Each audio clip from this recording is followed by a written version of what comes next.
Hey everyone, happy Friday and happy Fridays with Fidelman. I'm Cheryl Fidelman, life coach, trauma healer, and writer. And I'm still a little sick, so I got dressed and did my hair to make this video for you guys, and I'll go right back to my pajamas after I shoot this. But today's topic, and I've been playing with the title is I have a couple titles: Trauma Triggers Under the Tree, Holiday Gifts of Trauma, Trauma Cheer. I have a lot of different titles, so I'm not sure yet what I'm going to wind up putting on the email. I often wrestle a bit with the title, but I know it is holiday time. It's a little early because I still have Fridays with Vitalman next week, and then the week after that is like 2 weeks from now, which will be right smack in the middle of the holidays. But I wanted to start with the holiday stuff now because, I noticed that people are already, in the feeling of the holidays and talking about seeing their family and already feeling the resistance or the hesitation or the worry, or trying to figure out how they're going to be with their family so that they don't upset their family or their family doesn't upset them. And then there's always the surprise, excuse me, the surprise triggers. You're sitting and hanging out with your family, everything's going fine, then all of a sudden somebody says something and it feels like somebody dropped an emotional bomb, and then all of a sudden you feel like you're 13 years old again, and you don't know, you don't know who you are with your family, and oftentimes people say, I just can't be myself around my family, and I'm going to say that the experience of not being able to be yourself around your family, if you're not yourself around your family, who are you? And I'm going to suggest that most likely who you are around your family is the age you were at the youngest trauma that you had with that family member that is not yet healed. So we regress around our family to the age when that thing happened that we haven't yet faced or dissected or peeled away of the layers of how it's impacting how we view ourselves, of how we think our family views us. We haven't peeled away the layers of resentment or anger against that particular family member. Or maybe it wasn't even that particular family member that was the perpetrator or played a role in that trauma event or experience. But when we get around our family, the youngest level age of trauma that we haven't yet healed could get triggered around any one member of our family, because the more intimate the relationship, and I don't mean just sexually intimate, family relationships are very intimate.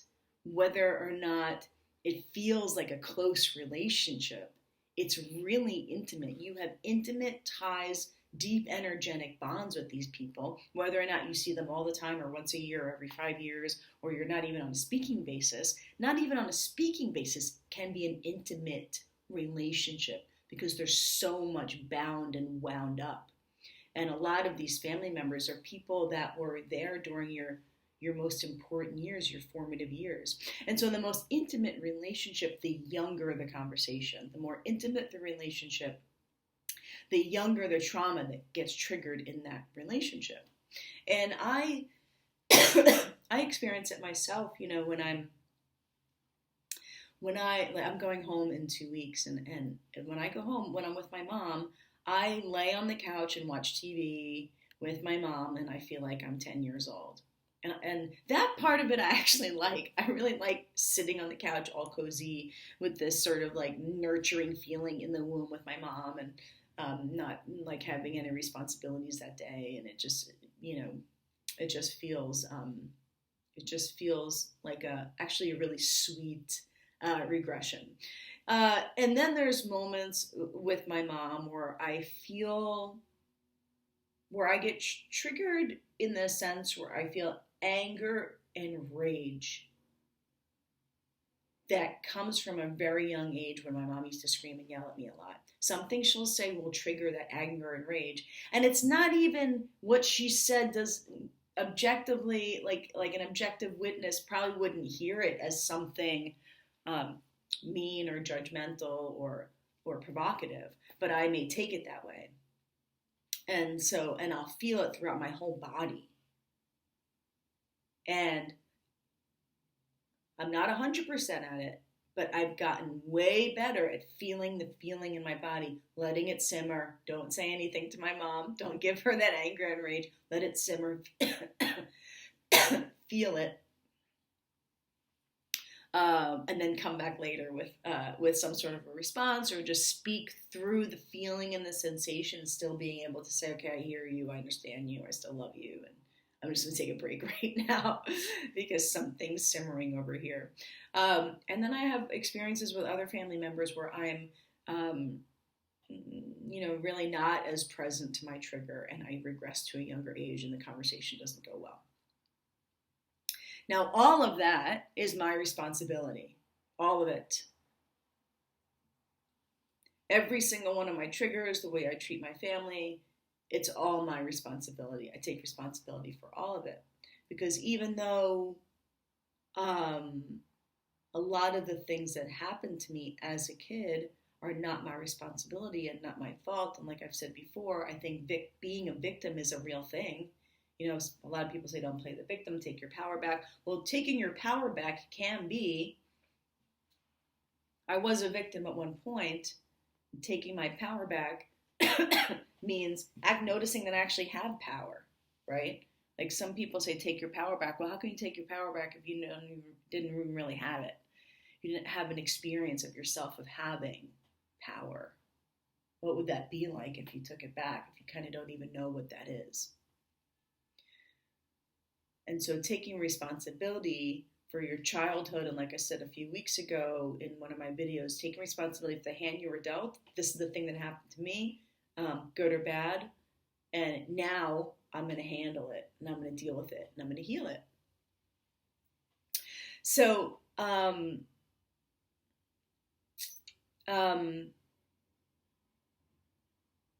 when it comes to being triggered by your family, so often, I'm sorry that I'm coughing.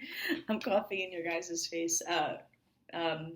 So often people say, when they're working with me, or my other colleagues or friends that are on healing paths, they say, I've been working at this one issue for 10 years, and I feel like in my regular everyday life, that part of my life is healed. And then I go and I hang out with my family, and it's like I never even worked on that thing, right?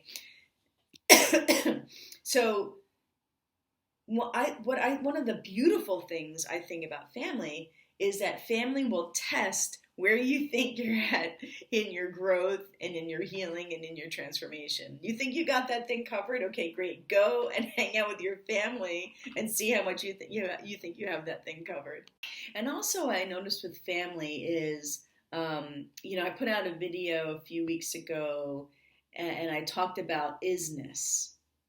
Like this person is this way. And when you have somebody cornered or judged or boxed into an isness, then there really is no other way that they can be, because you know who they are this way, right? And I think isness comes up a lot in family.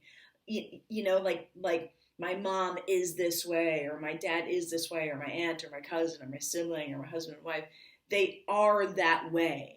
And so there is no spectrum of how they are. And if you have them locked in your mind, from your childhood or the way that they acted, a lot of their regular traits over life that had them occur as narcissistic or not paying attention or not honoring you, then they on some level become that way.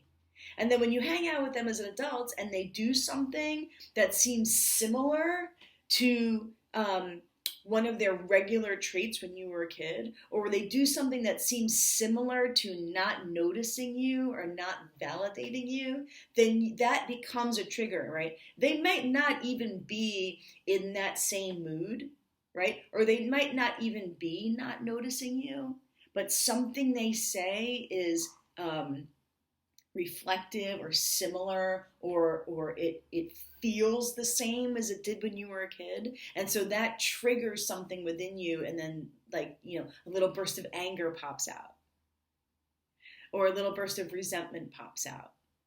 And then, this happens a lot, when I work with people around the holidays, where they say, somebody said something and we were all like, what? Where did that come from?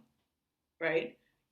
Or you're the person and you just like get like a little burst of something that pops out of your mouth and everybody's like, what, what was that about? That's not how the conversation was going, because somebody has like a little trigger burst, or like like a past purge that like comes out of their mouth, really, really fast, because their mouth, they move their mouth faster than they can feel it. So you feel a trigger with your family, you can feel it if you don't talk. Because oftentimes we feel something and then we speak. And so I think one of the keys to the holidays and being around all of these people who are holding different layers and different frequencies of your life is to actually bear witness. I'm actually planning on putting out a video called Disassociation versus Bearing Witness. And maybe I'll just cover it now, and maybe I'll know more to say about it, and I won't put another video out about it. But I'll just cover a little bit now, which is like, disassociation and bearing witness are distinct in the sense that we can voluntary or involuntarily disassociate, disconnect from the reality of our inner world and the reality of our outer world. We numb out, we zone out, we change the subject, we take a substance, we deny what we're feeling. We say we're okay when we're not okay. There's a lot of different ways in which we disassociate, and on many levels, most of the time, a lot of us are just walking disassociatives. And we were trained to disassociate because we were so disoriented as children. It, like, relating to ourselves and our inner world was like an alien thing. We weren't trained how to do that. We were trained to protect ourselves and conform to what was going on around us and inside of other people's worlds, for the most part, for a good portion of us. So,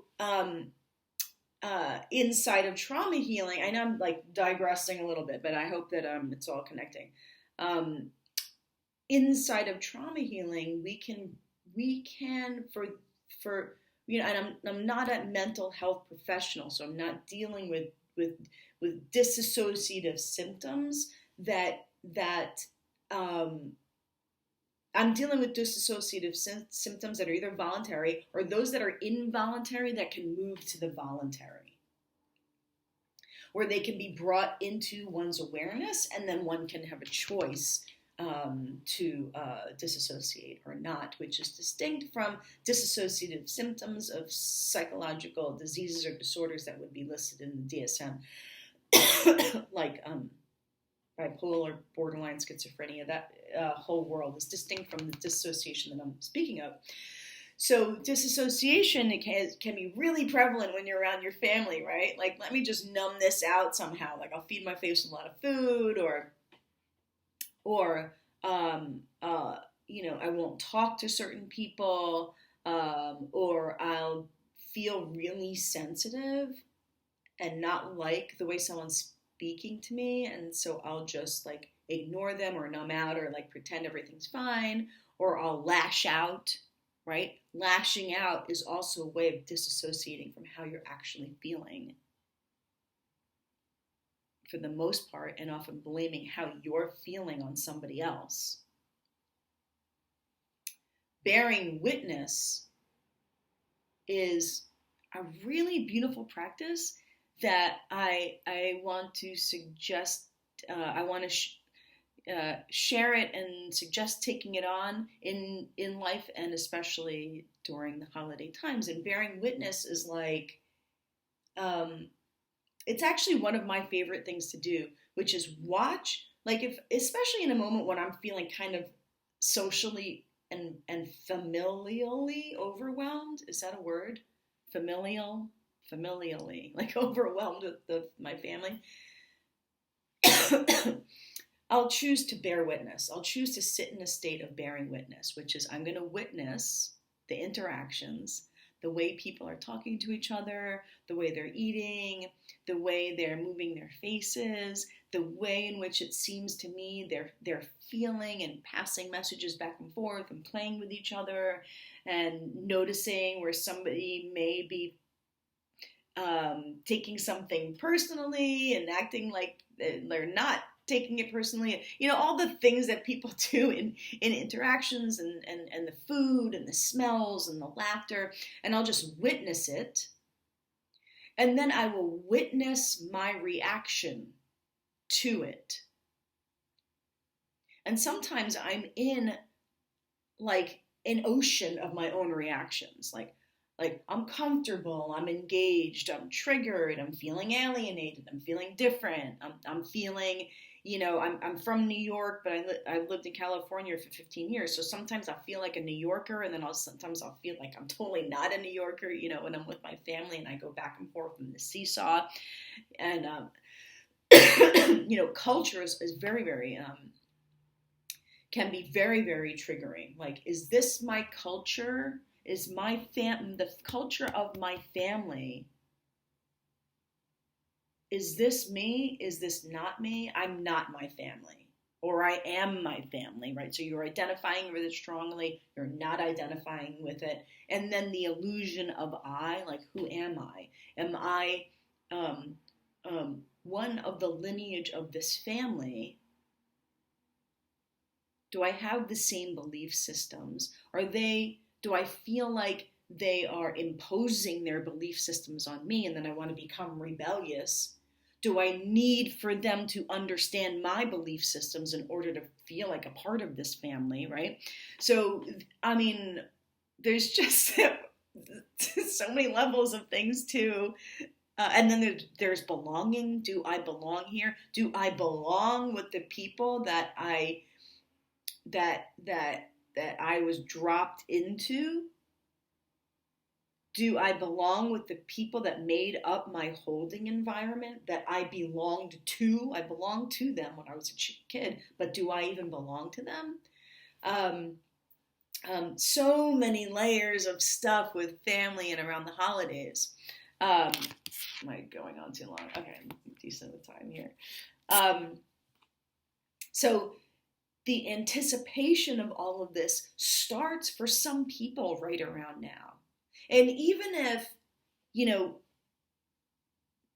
feel the anticipation cognitively, or you feel it in your nervous system, or for some people, there's just like a natural excitement, like they're psyched to go be with their family. And that's awesome.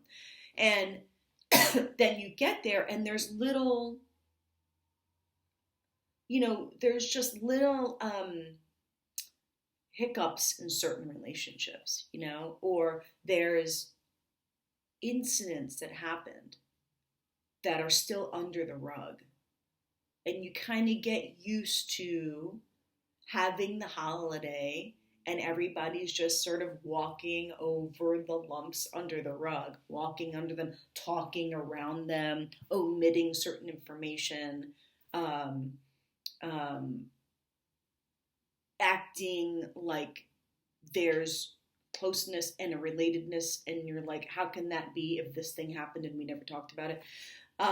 There's just so many layers of repression, oppression, connection, excitement that can sort of, go back and forth and in and out of, and weave in and out of, in an hour with your family, or an evening. So I want to offer the distinction, the concept, the idea of bearing witness. And that's where you can objectify your own experience, which is so important with family because the notion of identity can be so strong with family. Like I was saying before, like what do I identify with? Do I identify with them? Do I not identify with them? Are they seeing me? Or am I seeing them? So disassociating with your own experience, bearing witness to your own experience as if identity is an illusion, which I think is so apparent when we're with family, but it's so easy to be blind to it because it's easy to become righteous with our identity when we're with our family. And identity, man, it's such an illusion, like who we think we are and who we think we have to hold on, like characteristics of ourselves that we think we have to hold on to so strong. And we notice where our family is threatening that part of ourselves that we want to hold on to, or doesn't see that part of ourselves that we want to hold on to. And then we often want to prove this piece of ourselves that we know to be true. We want to prove it so our family either sees it or doesn't take it from us or honors us or respects us. Like we think we deserve some sort of respect and noticing and honoring for who we are because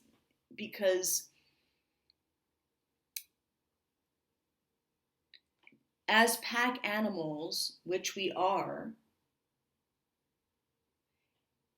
how can I say this? Such an interesting dichotomy that we live with inside of us, right? Because we're pack animals, so we want to be part of a unit.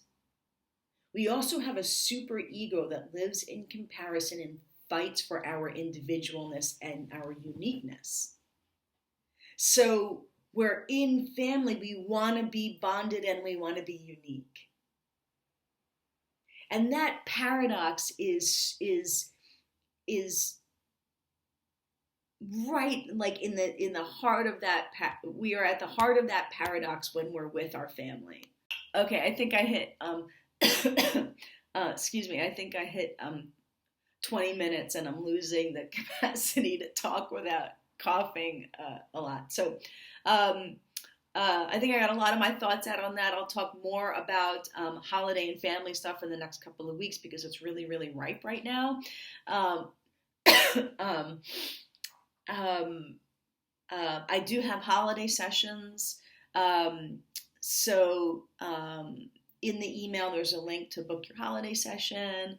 And I'll also put it in the description in this video here. Please subscribe to my YouTube channel. Please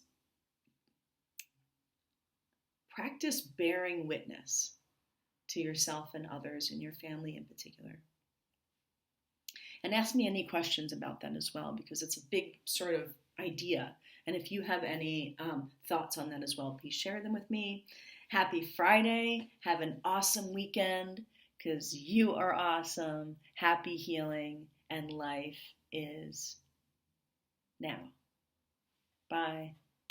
Hey again, I just want to make sure that I let you know that I am thinking of so many other different configurations and situations that happen during the holidays, like, divorces, families separating, people getting married and then having to share your holiday with a whole nother family, and how the configuration that you're used to with your core family completely starts to shift and you have to share your holidays with other people, or you don't have the kids and then your kids have to then go and spend the holidays with another family, and then you're deciding to do something completely new and different that you're not even used to doing for the holidays, which could be staying home or being with friends or anyway, there's so many different situations and setups and experiences that people have to sort of deal with, manage, reconfigure themselves. And also how much memory and tradition tells us what we should be doing for the holidays. Anyway, just a whole bunch of other ideas that I think I didn't quite get to in this video, but I'll get to in my next couple of holiday videos. Okay, thanks everybody. Bye-bye.